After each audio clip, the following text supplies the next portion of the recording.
Hello student, very good evening. I hope you are fine. Welcome to expert classes by Manju ma'am. Student, मैं आप लोगों के लिए को करिकुलर का कोर्स लाई हूँ जो कि ऑल ग्रेजुएशन यानी बीए, बीएससी, बीकॉम के फर्स्ट ईयर के सेकेंड सेमेस्टर में फिजिकल एजुकेशन एंड योगा नामक पेपर से आप लोगों को ऑब्जेक्टिव टाइप के क्वेश्चन स्टूडेंट पूछे जाएंगे।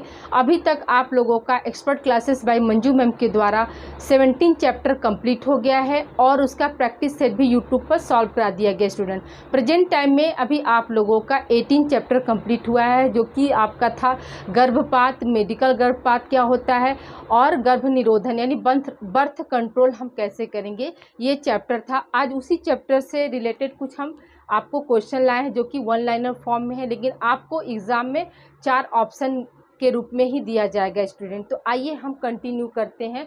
आपका पहला क्वेश्चन है स्टूडेंट, गर्भ निरोधक गोली में गर्भ निरोधक गोली में संयुक्त रूप से 2 हार्मोन होते हैं। ठीक है स्टूडेंट, आपको क्वेश्चन ये पूछ रहा है कि गर्भ निरोधक गोली जो खाती हैं महिलाएं, तो उसमें संयुक्त रूप से कौन सा 2 हार्मोन्स होता है स्टूडेंट।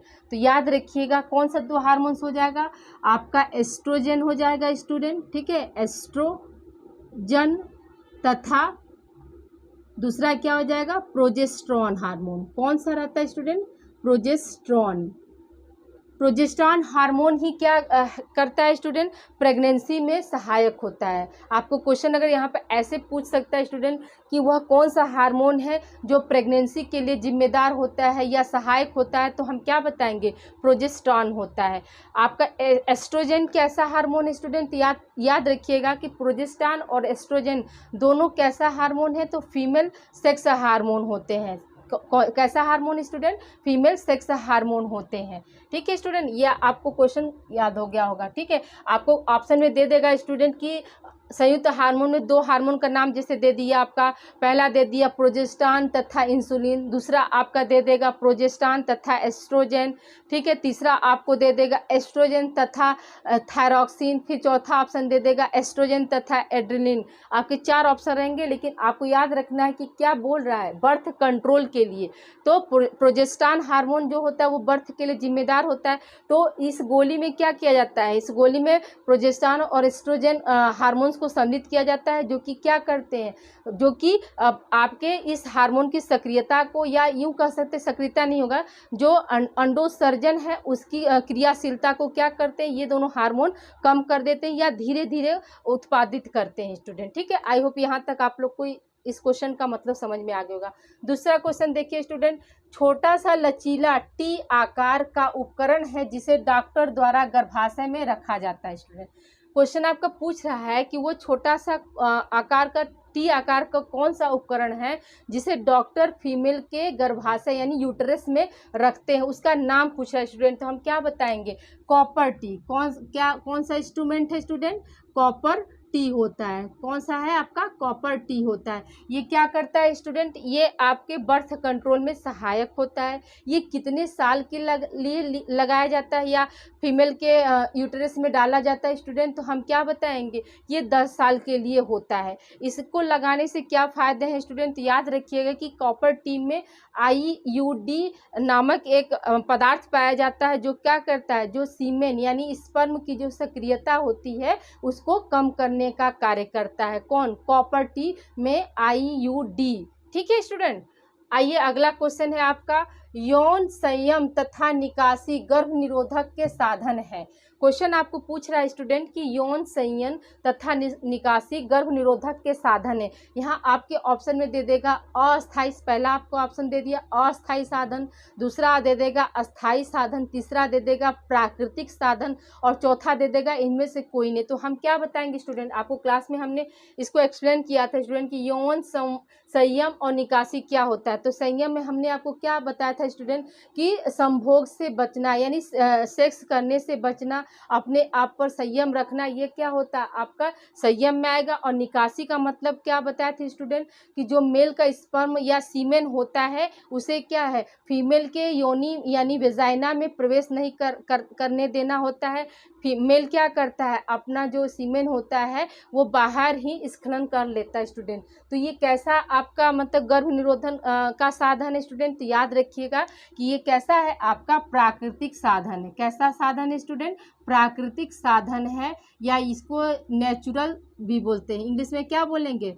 नेचुरल प्रोसेस है, ठीक है, नेचुरल तरीके से, यानी बिना किसी मेडिसिन के, बिना किसी इंजेक्शन के हम क्या कर सकते हैं, अपने आप पर संयम, और मेल क्या कर सकते हैं, वो अपना जो सीमेन है डिस्चार्ज फीमेल की योनि में न करके क्या करेंगे, बाहर ही कर देंगे। तो इससे क्या हो सकता है, गर्भ निरोधन यानी बर्थ कंट्रोल जो है हो सकता है स्टूडेंट, ठीक है। आई होप आपको ये क्वेश्चन क्लियर हो गया होगा। अगला क्वेश्चन है आपका स्टूडेंट, जन्म नसबंदी का अस्थाई तरीका क्या है स्टूडेंट?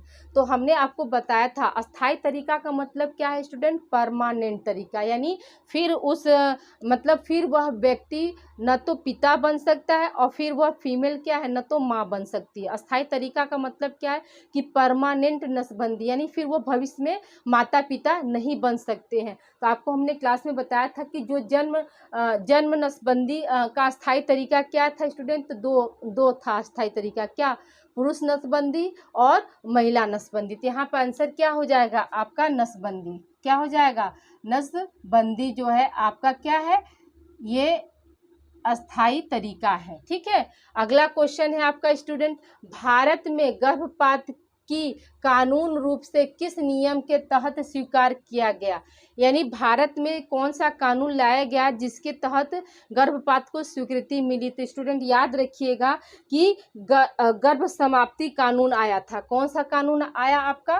गर्भ समाप्ति, ठीक है, गर्भ समाप्ति कानून आया। गर्भ समाप्ति कानून कब आया था? ये 1971 ईस्वी में इसे लाया गया था स्टूडेंट। कब लाया गया था? 1971 ईस्वी में लाया गया था। इसके लिए आपको ऑप्शन में ऐसे भी दे सकता है स्टूडेंट, याद रखिएगा कि गर्भ समाप्ति कानून 1971, गर्भ समाप्ति कानून 1978, गर्भ समाप्ति कानून 1982, गर्भ समाप्ति कानून 1973। तो आप याद रखिएगा कि गर्भ समाप्ति कानून जो कब लाया गया था स्टूडेंट? तो 1971 में लाया गया था। अगला क्वेश्चन है आपका कि भारत में कानून के तहत वैध कारणों से गर्भपात का अधिकार कितने सप्ताह तक प्रदान किया गया है? यानी यहाँ पर क्वेश्चन ये पूछ रहा है स्टूडेंट कि भारत के मतलब जो गर्भपात यानी बर्थ कंट्रोल गर्भपात का मतलब यहाँ बर्थ कंट्रोल नहीं स्टूडेंट, मिसकैरेज। ओके, यहाँ पे हमने 5th क्वेश्चन में भी आपको बोल दिया गर्भपात का मतलब बर्थ कंट्रोल नहीं, गर्भपात का मतलब यहाँ मिसकैरेज, ठीक है, बच्चे का नष्ट होना, भ्रूण का नष्ट होना, ये होगा, ठीक है। तो यहाँ देखिए क्वेश्चन आपको ये पूछ रहा है कि भारत में कानून के तहत वैध कारणों से गर्भपात का अधिकार कितने सप्ताह तक प्रदान किया गया है? तो हम क्या बताएंगे स्टूडेंट, आपको हमने क्लास यहाँ पर क्या हो जाएगा, भारत में कानून के तहत वैध कारणों से गर्भपात का अधिकार कितने सप्ताह तक प्रदान किया गया था? तो आपको हमने क्लास में एक्सप्लेन किया था स्टूडेंट कि 20वें सप्ताह से पहले, ठीक है। क्या हो जाएगा इसका आंसर आपका? 20वें सप्ताह से पहले, ठीक है, 20वें सप्ताह से पहले क्या है, कानून के, भारत में कानून के तहत आप क्या करा सकते, गर्भपात करा सकते। लेकिन इसके बाद क्या होगा, इसके बाद आपका गर्भपात नहीं किया जाए, यानी मिसकैरेज नहीं किया जा सकता है स्टूडेंट, ठीक है।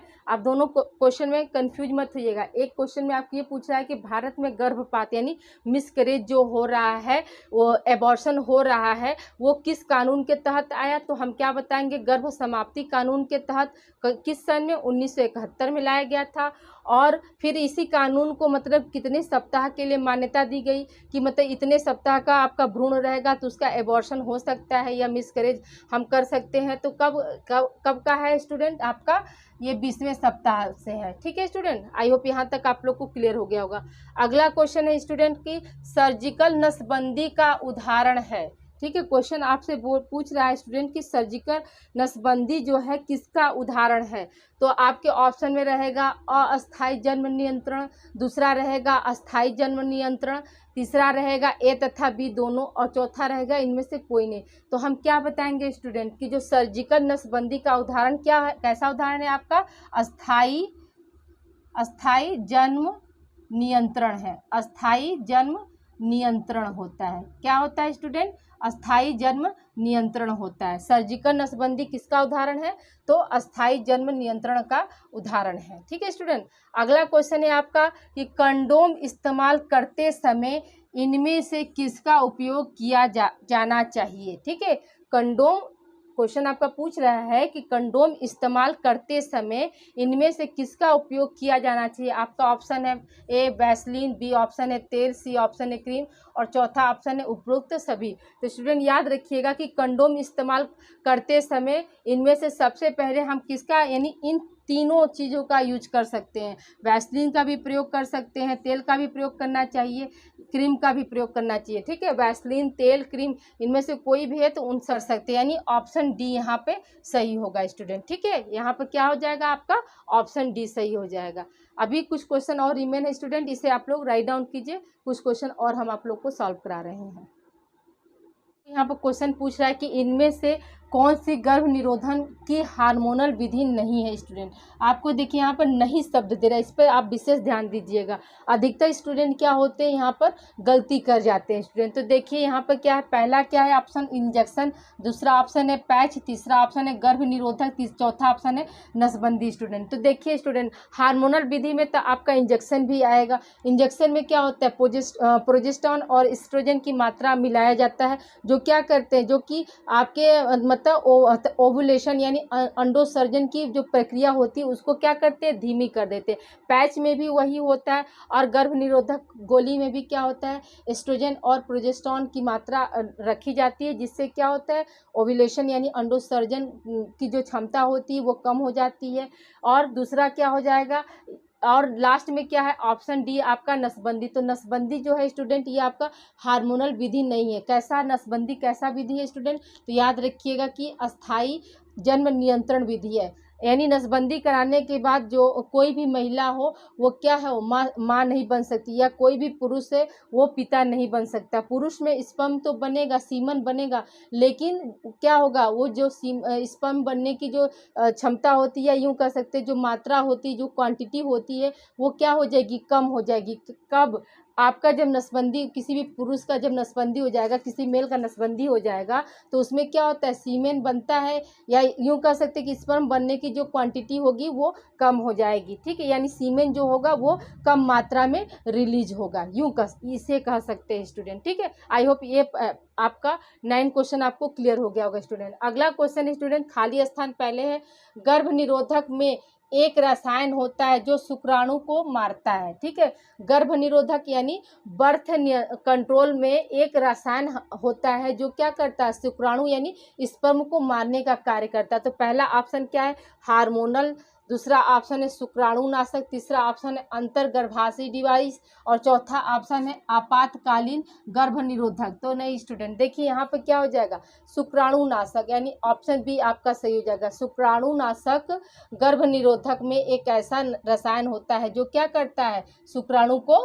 मारने का कार्य करता है। हार्मोनल यहाँ पर आएगा नहीं, अंतर्गर्भाशयी डिवाइस भी नहीं हो सकता। यहाँ पे क्या होगा, शुक्राणु है तो शुक्राणुनाशक होता है, जिसमें क्या होता है, एक रसायन भरा रहता है, पदार्थ भरा रहता है, जो क्या करता है, आप स्पर्म के यानी मेल के स्पर्म को मारने का कार्य करता है स्टूडेंट। अगला क्वेश्चन स्टूडेंट, सभी प्रकार के जन्म नियंत्रण यौन संचारित संक्रमणों को रोक सकते हैं। आपको ऑप्शन में दे देगा कि यह कथन सत्य है या असत्य है या अर्ध सत्य है या इनमें से कोई नहीं। तो हम क्या बताएंगे स्टूडेंट, सभी प्रकार के जन्म नियंत्रण यौन संचारित संक्रमणों को रोक सकते हैं। तो ये भी बात, ये 100% बात सत्य है स्टूडेंट, कि अगर मान के चलिए आपका जो जन्म नियंत्रण यौन संचारित संक्रमण को रोक सकते हैं, यानी कहने का मतलब यहाँ पे कि जो बर्थ कंट्रोल प्रोसेस को अगर कोई भी मेल या फीमेल क्या है पालन करते हैं, तो वो किसी भी तरह के जो यौन संचारित रोग यानी जैसे एड्स हुआ, तो इससे क्या हो सकते हैं, वो बच सकते हैं स्टूडेंट। अगला क्वेश्चन है आपका, यौन संचारित संक्रमणों को अधिकांशतः प्रकार के गर्भ निरोधक द्वारा रोक सकते हैं। इसी क्वेश्चन को ऐसे भी घुमा कर पूछेगा तो ये भी कथन क्या हो जाएगा, हमारा सत्य हो जाएगा। यानी यहाँ पर आप क्या आंसर देंगे स्टूडेंट, ये क्या है, ये सारे कथन क्या है, सत्य है या सही है। ठीक है, आई होप यहाँ तक आप लोग को क्लियर हो गया होगा। अगला क्वेश्चन है आपका, आपातकालीन गर्भ निरोधक को असुरक्षित यौन संबंध के बाद, यानी खाली स्थान दिया स्टूडेंट, घंटे के अंदर इस्तेमाल किया जा सकता है। यहाँ क्वेश्चन ये पूछ रहा है स्टूडेंट कि आपातकालीन गर्भ निरोधक को असुरक्षित यौन संबंध के बाद कितने घंटे के अंदर में हम इस्तेमाल कर सकते हैं, जिससे क्या हो सके, जिससे किसी भी फीमेल को गर्भ धारण न कर सके, यानी वो प्रेग्नेंट ना हो सके। ये क्वेश्चन आपका पूछ रहा है स्टूडेंट। तो याद रखिएगा कि कितने घंटे, यानी 72 घंटे, यहाँ पर क्या हो जाएगा, 72 घंटे के अंदर इस्तेमाल किया जा सकता है। किसका, गर्भ निरोधक का। ठीक है, गर्भ निरोधक में क्या आ जाएगा, आपकी जो मेडिसिन होती है उसका यूज हम 72 घंटे के अगर अंदर कर लेते हैं तो वो महिला क्या हो जाएगी, कोई भी महिला जिसका मतलब यौन संबंध हो गया है, अगर वो 72 घंटे तक 72 घंटे के अंदर में अगर गर्भ निरोधक कोई भी दवा ले लेती है तो वो प्रेग्नेंट नहीं हो सकती है स्टूडेंट। ठीक है, अगला क्वेश्चन है आपका, मौखिक गर्भ निरोधक से जुड़े स्वास्थ्य को क्या लाभ है। ठीक है, मौखिक का मतलब स्टूडेंट यहाँ पे क्या है, ओरल ना, मुंह से जो मुंह के द्वारा जो गर्भ निरोधक यानी दवाइयाँ जो ली जाती हैं उससे क्या क्या फायदे होते हैं, ये आपको क्वेश्चन पूछ रहा है। पहला ऑप्शन है आपका गंभीर मासिक धर्म, ऐंठन की कमी। दूसरा ऑप्शन है हड्डी का घनत्व में सुधार होता है। तीसरा ऑप्शन है मतलब सामान्यतः क्या होता है, कैंसर की रोकथाम होती है। और चौथा ऑप्शन है ये सभी। तो मौखिक यानी मुंह के द्वारा गर्भ निरोधक का लाभ ये होता है स्टूडेंट कि ये सभी हो जाएगा, यानी गंभीर मासिक धर्म के जो ऐंठन होती है, जो दर्द होता है, जो पीड़ा होती है, वो क्या हो जाएगी, किसी भी फीमेल को कम होगी। हड्डी का जो घनत्व होगा उसमें भी सुधार आएगा। और सामान्यतः मतलब कैंसर का जो खतरा होता है वो भी क्या होगा, कम हो सकता है। इसलिए यहाँ पर क्या हो जाएगा, ऑप्शन डी आपका सही है स्टूडेंट। अगला क्वेश्चन है, किस किस प्रकार का अंतर्गर्भाशयी उपकरण उपलब्ध है। आपके ऑप्शन में है कॉपर टी, ऑप्शन बी है टाइटेनियम, ऑप्शन सी है हार्मोनल और ऑप्शन डी है ए, बी तथा सी सभी। तो ये क्या हो जाएगा, आपका ऑप्शन डी सही होगा स्टूडेंट। ए, बी, सी तीनों क्या है, ये आपके क्या है, अंतर्गर्भाशयी उपकरण है स्टूडेंट। अगला क्वेश्चन है स्टूडेंट कि पुरुष के नसबंदी को क्या कहा जाता है स्टूडेंट। तो याद रखिएगा कि पुरुष के नसबंदी को वेस्कोटॉमी बोलते हैं। क्या बोलते हैं, वेस्कोटॉमी बोलते हैं, वेस्कोटॉमी। ठीक है, पुरुष नसबंदी का टर्म क्या होता है, वेस्कोटॉमी होता है। इसमें क्या होता है स्टूडेंट, तो पुरुष के जो वॉस डिफरेंशिया होते हैं उसी को क्या किया जाता है, उसी को दबाकर बांध दिया जाता है, इसीलिए इसका नाम क्या है, वेस्कोटॉमी पड़ा है। अगला क्वेश्चन है स्टूडेंट आपका कि पुरुष के टेस्टिस को काट कर निकाल दिया जाता है तो उसे हम क्या कहते हैं। ठीक है, जैसे आप देखते हैं गांव घर में बकरी जिलाया जाता है तो बकरे का क्या किया जाता है, नसबंदी किया जाता है ना, तो उसमें क्या करते हैं, उसमें छोटा बच्चा रहता है तो उसका क्या करते हैं, टेस्टिस ही काट कर निकालते हैं ना, तो उसको किस टर्म से हम संबोधित करते हैं, तो उसके लिए टर्म आता है आर्कीडेक्टोमी। क्या बोलेंगे स्टूडेंट, आर्कीडेक्टोमी, आर्कीडेक्टोमी बोलते हैं। ठीक है, जैसे आप फॉर एग्जांपल गाय रख लीजिए तो गाय का क्या है, बछड़ा है, तो बछड़ा जब अगर उसका नसबंदी हुआ तब वो बैल बना, नहीं तो अगर उसका नसबंदी नहीं होता तो वो क्या बनता है, साढ़ बनता है ना, तो कहा जाता है ना साढ़ है। तो उसमें क्या होता है, बैल बनाने के लिए क्या किया जाता है स्टूडेंट, उसके टेस्टिस को ही निकाल दिया जाता है। तो ये क्या है आपका, जो टेस्टिस निकालने के लिए कौन सा टर्म यूज करते हैं स्टूडेंट, याद रखिएगा आर्कीडेक्टोमी कहा जाता है स्टूडेंट। ठीक है, आई होप यहाँ तक आप लोग को सारे क्वेश्चन समझ में आ गए होंगे। इसे आप लोग राइट डाउन कर लीजिए। आज आप लोगों का 18 चैप्टर भी कंप्लीट हो गया विथ क्वेश्चन के साथ स्टूडेंट। ठीक है, अब आप लोग का कुछ चैप्टर रिमेन है स्टूडेंट, तो उसको हम सोच रहे हैं कि एक ही में मर्ज करके आप लोग का एक दो क्लास में उसको भी कंप्लीट करके होल सिलेबस आपका कंप्लीट हो जाएगा। और फिर आप लोगों को मैं 2-4 MCQ सीरीज आप लोगों को प्रोवाइड कर दूंगी जो कि एग्ज़ाम ओरिएंटेड रहेगा स्टूडेंट। ठीक है, आई होप आज की क्लास आप लोगों को पसंद आई होगी, तो प्लीज़ कमेंट कर न बताना भूले कि आज की क्लास आप लोगों को कैसी लगी स्टूडेंट। और इसे ज़्यादा से ज़्यादा बच्चों को आप लोग शेयर करिए स्टूडेंट। आप सिर्फ 20 मिनट इसको को करिकुलर को देंगे स्टूडेंट, आपकी तैयारी क्या हो जाएगी, बेहतर हो जाएगी स्टूडेंट। ठीक है, तो इसे आप लोग राइट डाउन कर लीजिए। और please like and subscribe my channel expert classes by Manju ma'am. Student इसे ज़्यादा से ज़्यादा बच्चों को आप लोग शेयर करिए और अपना ध्यान रखिए, इसे आप लोग राइट डाउन कर लीजिए स्टूडेंट।